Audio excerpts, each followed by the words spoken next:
Bonjour à toutes, bonjour Faustine, bonjour à tous, je suis Jean-Philippe Gault. Quel plaisir, quel honneur pour nous d'être ici sur les Champs-Élysées. Les Champs-Élysées qui se transforment cet après-midi en un grand terrain de jeu grâce à Lego évidemment et au comité Champs-Élysées. C'est un événement unique en France qu'on va partager aujourd'hui, le grand tournoi Lego des Champs, une après-midi inédite, une après-midi familiale, créative, 100% Lego, et on va être ensemble jusqu'à 17h30 pour s'amuser, pour vibrer, et je vois que certains d'entre vous ont commencé à danser.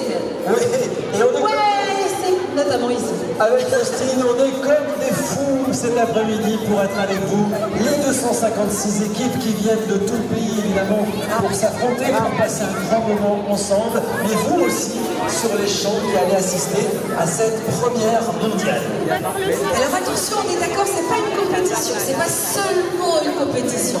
C'est surtout un grand moment de partage, un grand moment de fun, un grand moment de créativité, que vous soyez participants, que vous soyez spectateurs, que vous soyez l'essentiel, c'est de profiter et C'est le bonheur pour les 256 équipes, évidemment, mais c'est aussi un grand plaisir pour les spectateurs.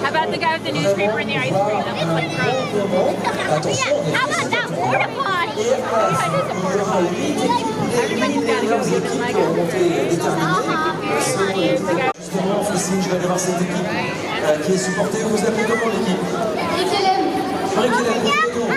Des maillots dans les bars, évidemment. Vous êtes venus ce matin par le train? Hier soir, c'est le grand week-end Lego alors. Vous êtes entraînés, je vois là. Donc il y a une maman, il y a une adulte, mais on va essayer. Enfants, bah oui, parce que dans la tête, on a encore des enfants, évidemment. Vous avez déjà une stratégie. Je rappelle que vous ne connaissez pas encore les équipes. S'amuser, c'est la meilleure des stratégies. Bravo les Varois.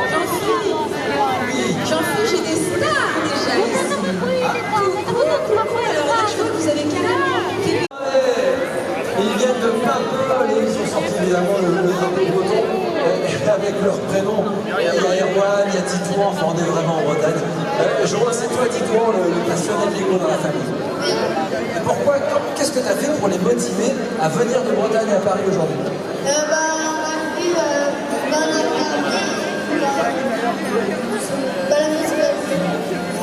Tu es déjà venu à Paris?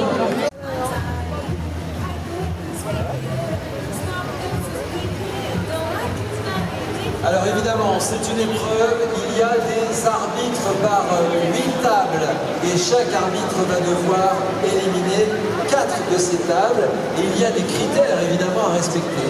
Juste avant que tu donnes les critères, je voudrais quand même faire paniquer un petit peu tous ceux qui sont avec nous, puisque vous savez qu'avec seulement 6 briques de Lego, Jean-Philippe, il existe 915 millions de combinaisons possibles. Autant vous dire qu'on a zéro chance d'avoir 2 tours qui se ressemblent. Ah c'est sûr, et surtout avec, on vous l'a dit, cette contrainte que 2 briques de la même couleur ne doivent pas se toucher, donc latéralement, mais aussi verticalement. Pas une brique rouge sur une autre brique rouge, et pas une brique rouge à côté d'une autre brique rouge, par exemple. Et c'est un peu une course contre la montre. Là, j'aperçois les dos, tout le monde est concentré, les esprits sur les tables. Et vous n'avez pas vu de presse? Il va falloir qu'il y ait tout à l'heure, mais